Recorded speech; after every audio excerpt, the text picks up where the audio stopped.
Well, luckily. So I think it was a very good thing that I said the investing capital has not been quarantined. First of all, because there's a lot of capital out there. And the world needs sustainability better than ever.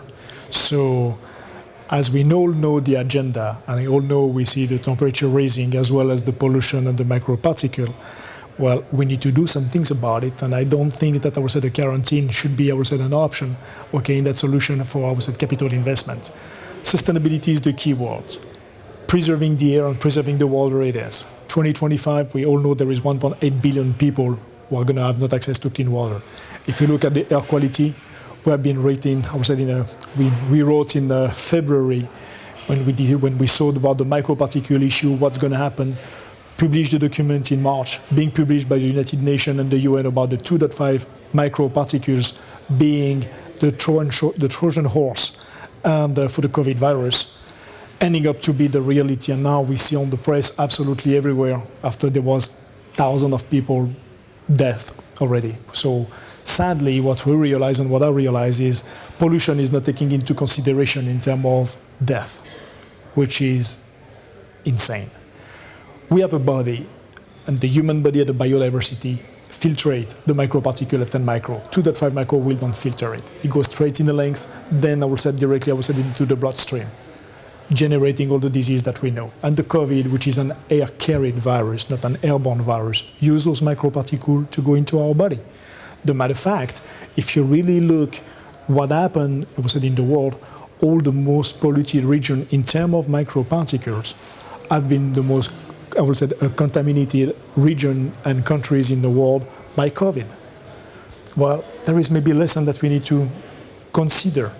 We have been, on our side as Immersion4, putting a technology which doesn't carry microparticle from the beginning to an end, from the conceptions to the operation.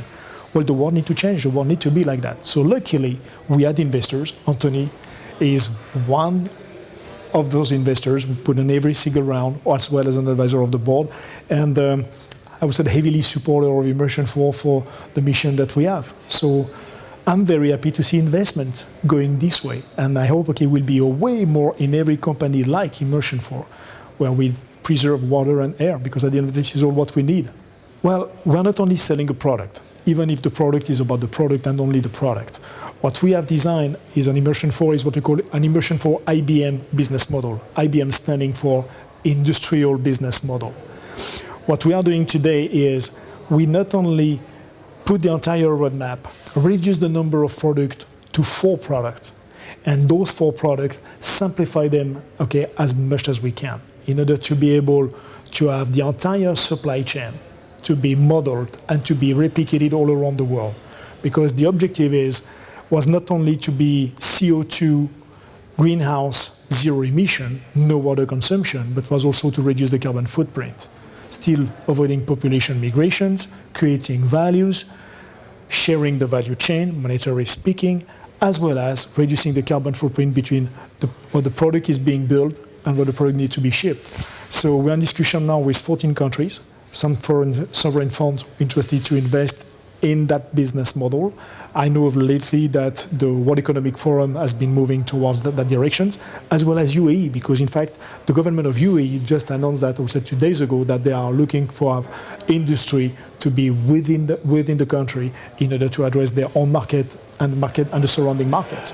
So what we have a product, but we have also an industrial business model where sharing the value is very important, and creating jobs.